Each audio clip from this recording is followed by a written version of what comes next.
Hi guys, today we're doing the history of Malta. We're trying to go to 40 subscribers, so yeah. Stay tuned and enjoy the video. So Malta is south of Italy, right here.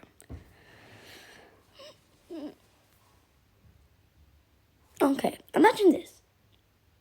It's super old times, no phones, no cars, not even games. People who lived in Sicily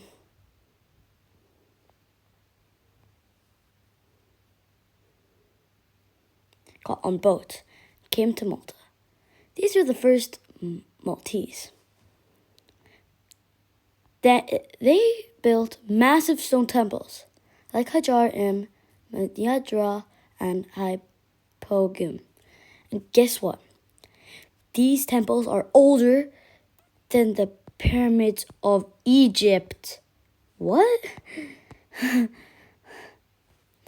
These people were legendary builders. They made giant stone rooms, statues, and underground temples, all without machines, just strong arms and vibes. The Phoenicians and Carthaginians, the sea masters. Around 800 BC, the Phoenicians sailed into Malta. Here's Malta. These guys were like the best sailors ever. They knew every island, every port, every wave. They used Malta as a stop for trading, fixing ships, and chilling. They also gave Malta a name like Mallet, meaning safe harbor, because Malta was a perfect place for ships. The Romans' big empire time. In 218 BC, the Romans came in like, yep, this is our island now. But honestly, Malta did pretty well under the Romans. They built roads, villas, baths, statues, basically ancient luxury. Villas. Wow, that's pretty hard to do with the Romans. During this time, something huge happened. St. Paul got shipwrecked on Malta. Yep, a massive storm threw his ship onto the island. He brought Christianity there, and that changed Malta forever. Byzantines and Arabs, a new culture arrives. After the Romans, the Byzantine Empire took over. Then in 870 AD, the Arabs arrived, and they brought new ideas, new words, new farming techniques, and even food. A ton of Maltese words come from Arabic, like Rahal, Warda, and Asfur. Malta's language today is super unique because of this mix. They also introduced the citrus trees, cotton, new intricate systems, and gave Medina its famous walls. What's Medina? I think I know where Medina is. Yeah, here's Medina. Wow, it's pretty big. Yeah, that's Medina.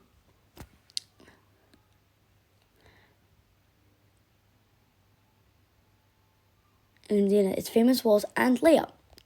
Yeah, so it's like walls. I don't know, I lost it. In 1091, the Normans from Sicily arrived. They were like medieval knights with swords, armor, and horses. Sicily is right here, by the way. It's an island in Italy.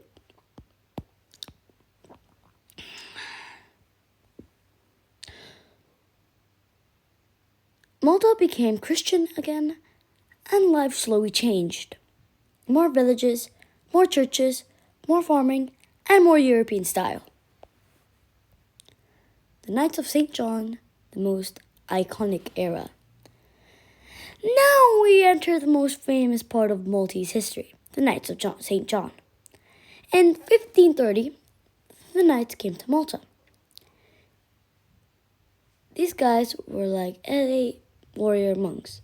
But then, oh no, in 1865, the Ottoman Empire was controlled by Turkey, by the way. It was huge. It was really big.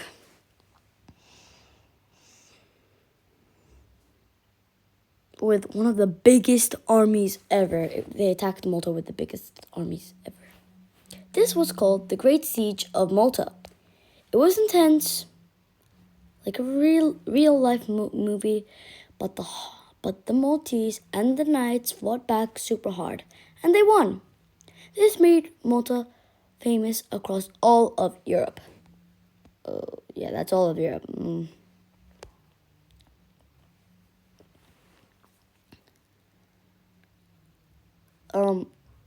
After winning the siege, the knights built Valletta.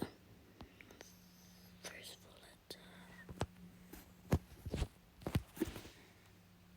Search Valletta. There you go. It's pretty small. And that's actually the capital city now. That is the capital city, yeah.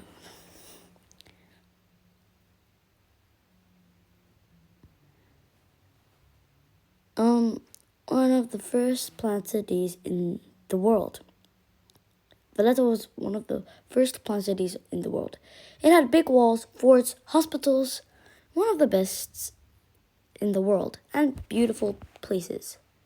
One of the best hospital in the world. And beautiful places. Napoleon and the French. Only lasted 2 years, but yeah, that's Napoleon and the French. From France, yeah.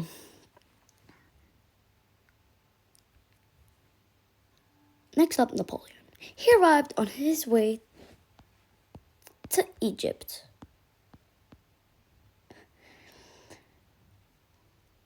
And he was like, bonjour, this island is...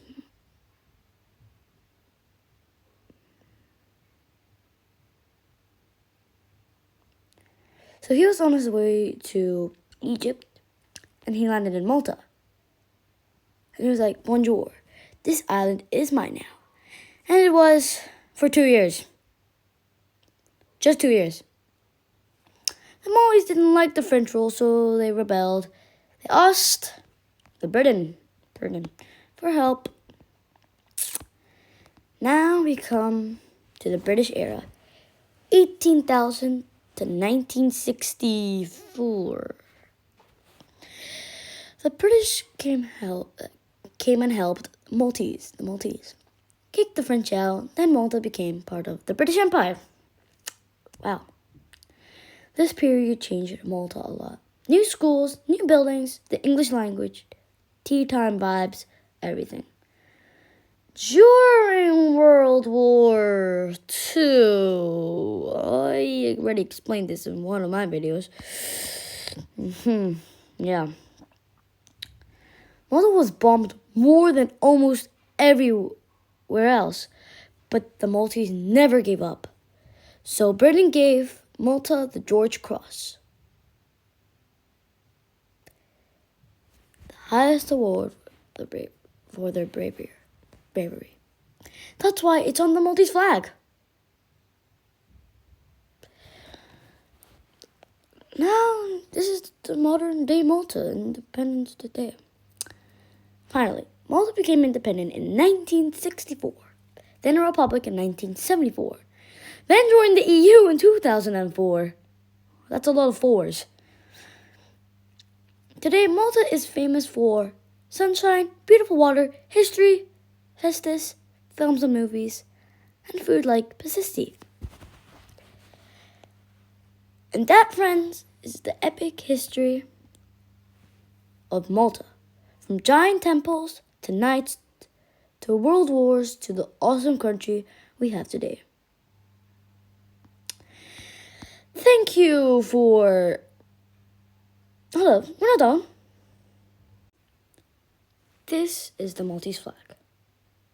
Yeah, it looks kind of cool. That's the Great Cross is the George Cross. Yeah, this is the end of our video. Hope you enjoyed, and stay tuned for more.